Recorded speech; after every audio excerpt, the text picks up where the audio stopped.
Narito na naman tayo para sa isang napaka-sweet at nakakakilig na love story nila Kalingap Edu at Ate Viancy. Tulad mo ay aking makilala. Sa pagpapatuloy ng ating love story ay binisita na naman si Viancy ng Kalingap team. At sa kanilang pagbisita ay meron na naman silang dalang malaking karton. Ano kaya ang laman ng karton na ito?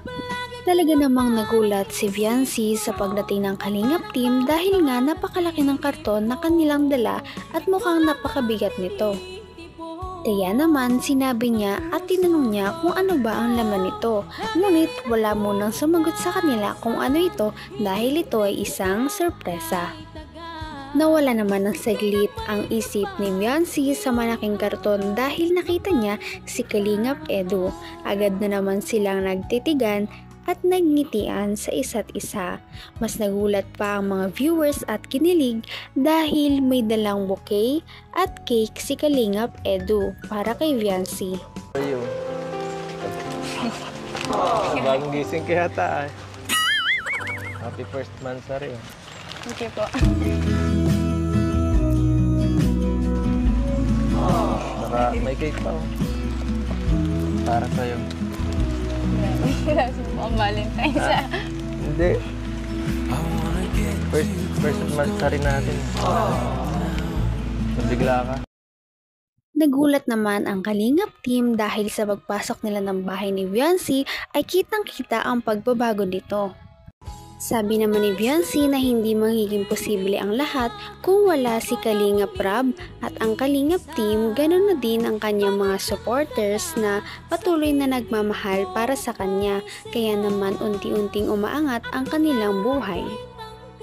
Napakabait naman talaga ni Viancy dahil nilagyan niya daw ng mga harang ang labas ng kanilang bahay para naman hindi daw mabasa ang Kalingap team kapag ito ay bumibisita sa kanya. Grabe talaga ang bagong sorpresa ngayong araw dahil binigyan siya ng Kalingap team tulong ng mga sponsors ay isang malaking ref. Salamat po. Ay, grabe. Bilis ng oras, no? Isang buwan na pala tayong nagsasama sa vlog. Siyempre sa vlog. At grabe. Ayan. Nagustuhan mo ba? Ano naman po? Nagustuhan mo yung bulaklak? Salamat po. Amuyin mo. Magbango yan.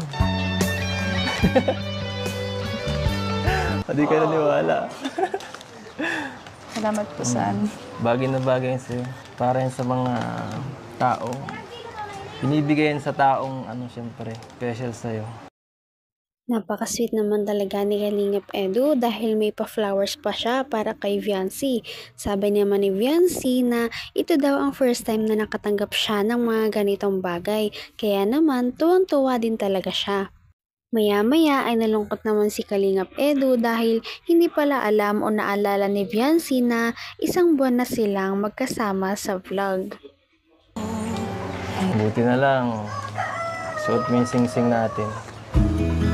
Kung hindi, magagalit talaga ako.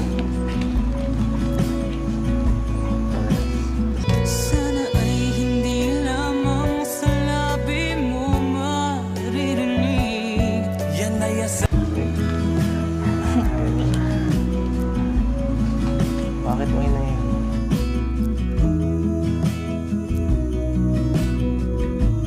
Bitawad mo ako.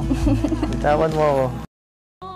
Grabe naman talaga ang diskarte ni Kalingap Edu para lang mahawakan ang kamay ni Viancy. Nakakakilig naman talaga at kinilig naman din talaga ang mga viewers. Pagkatapos nito ay pinaghandaan naman ni Viancy ng pagkain si Kalingap Edu dahil nalaman niyang hindi pa pala ito kumakain ng tanghalian. Nagpasalamat naman si Kalingap Edu dahil nga napakamaasikaso talaga ni Viancy sa kanya. Si Viancy pala ay nagluto ng adobo at pinatikim niya ito kay Kalingap Edu. Ito. Nagkain na po. Sarap nito ah.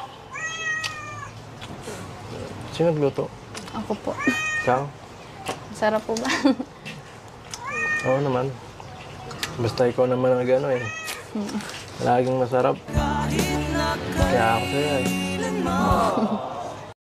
Gusto ko lagi nakikita ka. Sabihin mo lagi ako'y iyo. Approve na approve kay Kalingap Edu ang luto ni Viancy dahil napakasarap daw nito. Sabi pa nga niya ay pwede nang magnegosyo si Viancy ng karinderya dahil napakasarap talaga ng kanyang mga luto. Saktong-sakto lamang daw sa panlasa ni Kalingap Edu. Pagkatapos kumain ni Kalingap Edu ay umupo muna sila ulit sa labas para makapag-usap-usap. Gusto ko mas pogi pa ako. Para mas, siyempre, magustuhan ng isa dyan. Ayos naman. Kung sabihin sa akin. Unang-una po, gusto ko po magpasalamat sa inyo. Kasi kung hindi po dahil sa inyo, hindi po mangyayari yung mga ganitong blessings po na dumadating. Marami pong blessings na dumadating. Hindi lang naman sa marami nagmamahal sa'yo. Pati nga ako eh.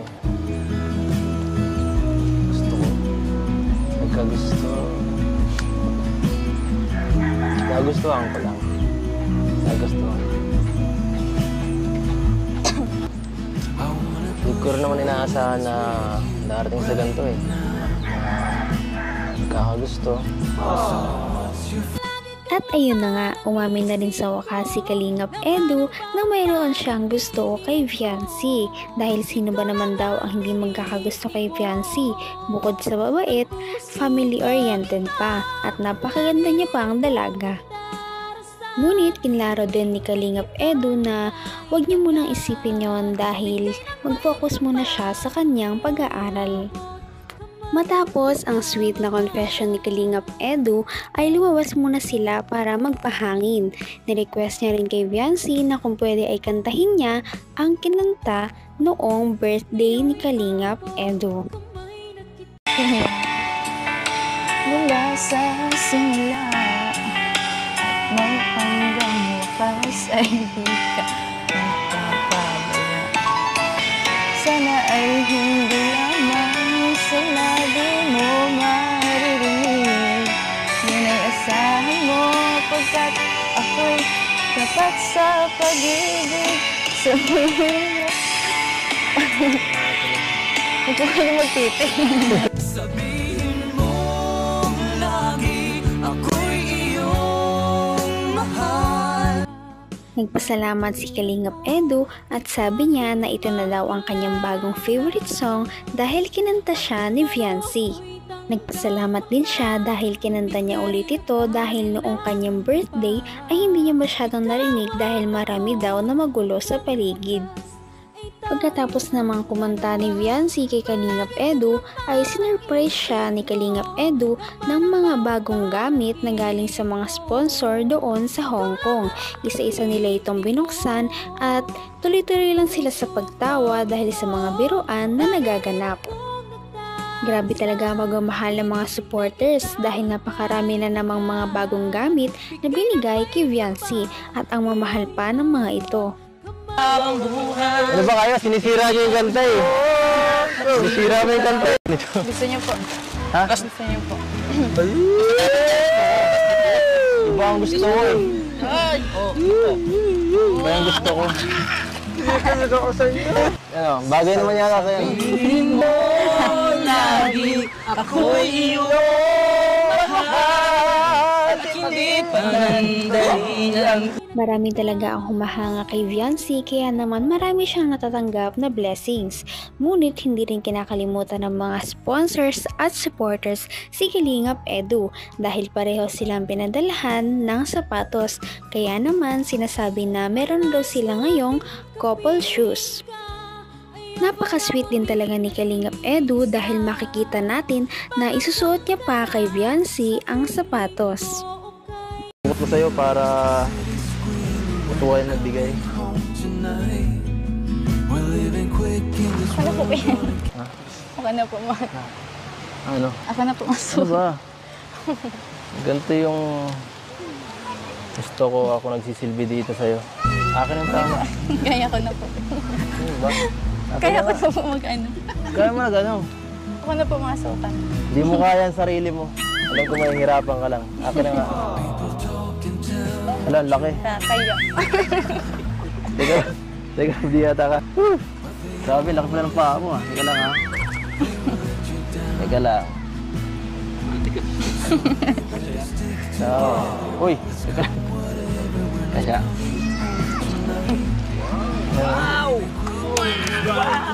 Salamat po sa nagbigay po. Napaka-sweet naman talaga ni Kalingap Edu at napaka-gentleman pa.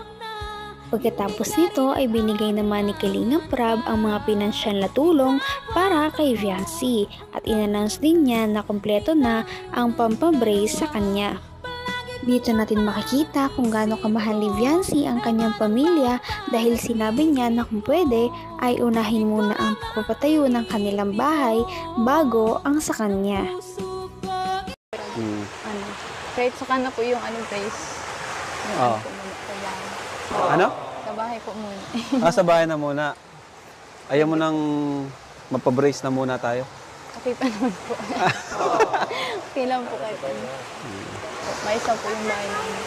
Para ano po. Kabait naman. Si Biancy.